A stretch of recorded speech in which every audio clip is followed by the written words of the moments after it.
A little time spent organizing the kitchen will make every day you spend there easier. The suggestions presented here are just that, only suggestions.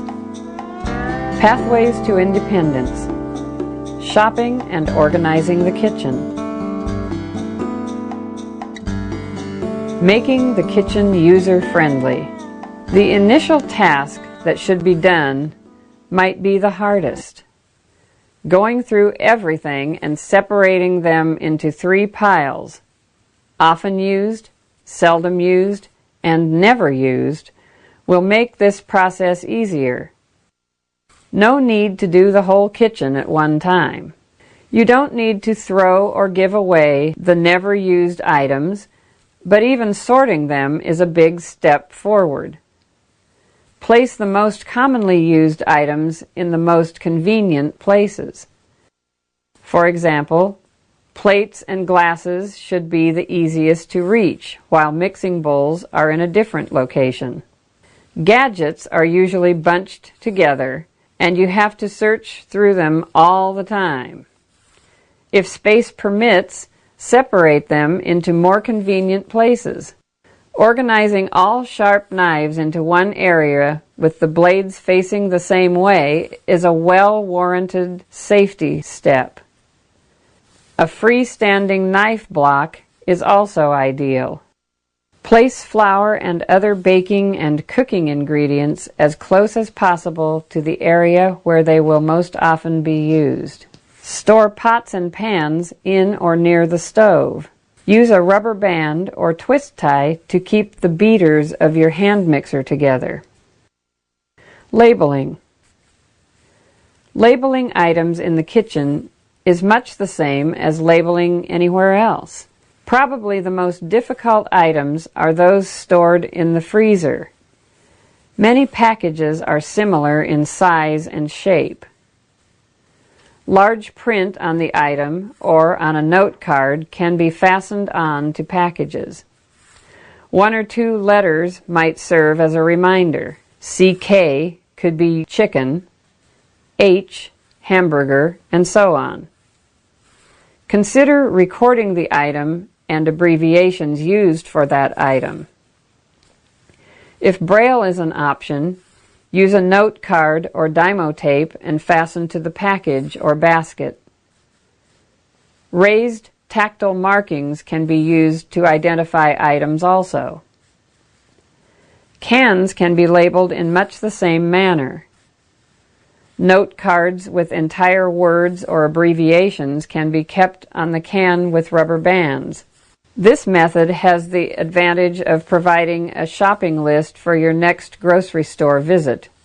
As each can is used, remove the label and place it in a small basket or someplace handy.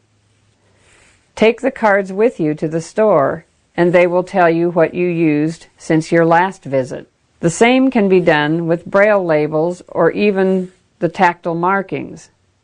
Labeling is based on what works for you. As with any task, keeping up with it is the key to success.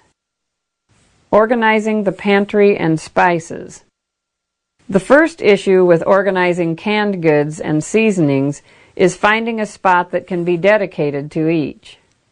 Spices, because of the size of the container, pose a bit more of a problem.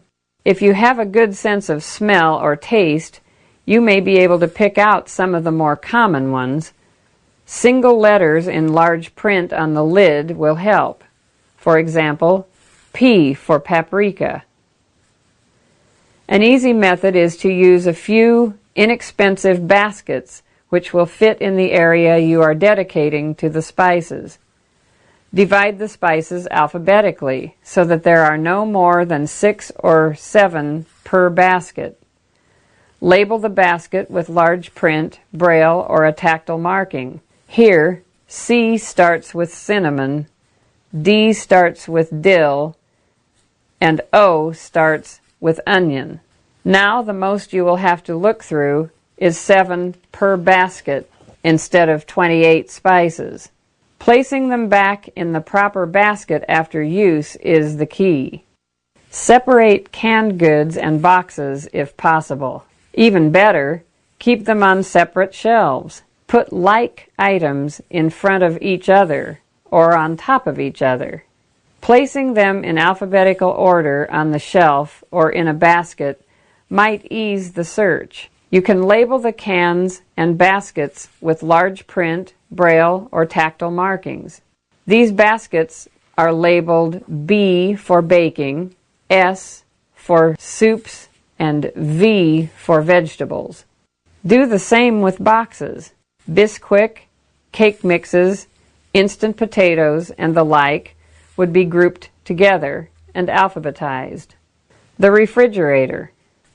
Typically, there are things in there, especially the door, that have not been used for months or perhaps years. Each one is an item that you look at and put back as you search for the one thing you do need. Use a reader if you need to check expiration dates and make note of the date. Throw everything away that is past its expiration date or which you have not used in the last 3 or 4 months. Keep similar items together: salad dressings, condiments, pickles, and so on. If you need to, make a label as we discussed earlier. Many items will not need to be labeled. Milk, mayonnaise, and beer all have distinctive shapes.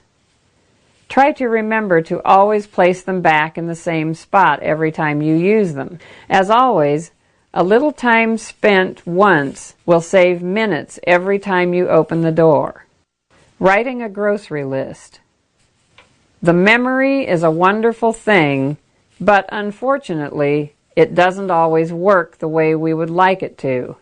A method to write a grocery list is essential. We'll focus on the print methods to start with. An easy method, if it works for you, is to use a dark lined tablet and a 20/20 pen. Any dark marker will work. A string board will serve the same purpose, and no vision is required to write on it. These work well for someone who hasn't learned Braille or computer yet. Plastic or cardboard templates will serve the same purpose and are slightly more portable. Another method is to record items as you think of them. You can add as many items as you wish. If you have a regular reader, they can transcribe your list to print before you go shopping. A computer or Braille can also be used. Going to the store with a reader driver. A driver who is also your reader can be a good investment of your transportation and shopping budget. The reader can be paid, or a friend, relative, or volunteer can be used. With a paid reader, you have more control.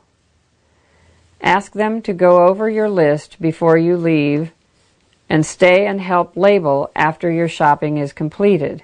You can take care of other errands while you're out shopping.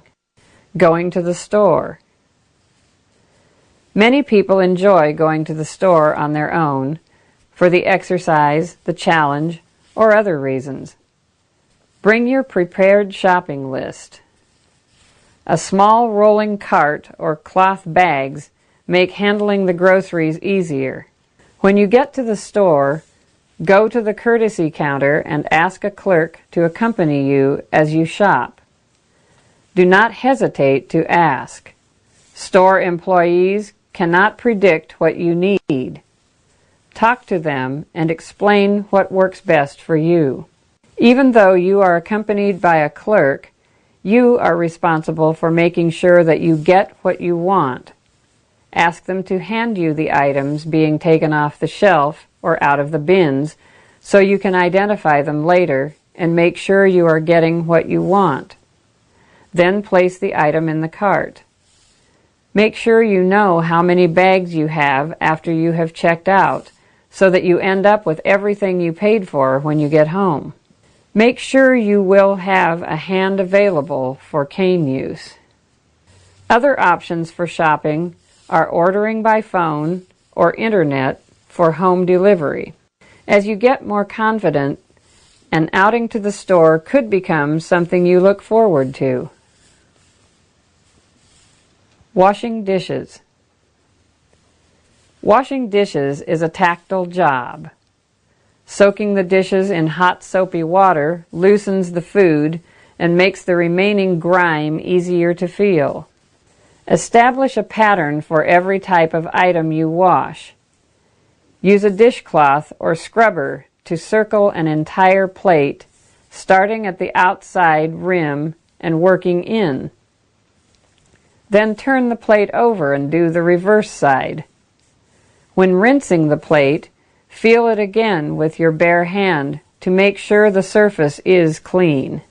Start at one end of each piece of silverware and use the cloth to cover the entire spoon or knife.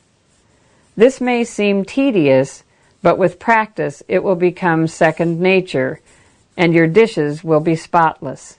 If you use a dishwasher, it will probably need to be marked tactually. Mark as few buttons or positions as you can to help avoid confusion. Before using the machine, thoroughly examine it inside and out so you have a good knowledge of where the shelves are, where the silverware is placed, and what will fit where. Also, find where the detergent is to be placed. Check to see how far the shelves can be pulled out without disengaging from the washer. Detergent and rinse agents that come packaged as one unit are an easy way to manage the placement and amount of detergent used. When you start loading, place all like items together before moving to the next type. Whether you're shopping, organizing your kitchen, or doing some cleaning, a few skills will make the task go easier.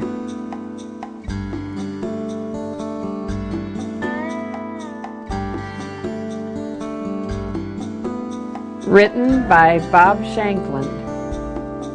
Volunteers: Darlene Dodson, Deanna Jesse, David Neely. Narrated by Barbara Lose. Special thanks to Ideal Grocery, Lincoln, Nebraska. Producer, Kent Taylor, Taylor Productions. Production Coordinator, Deanna Jesse, Program Specialist for Older Blind Services.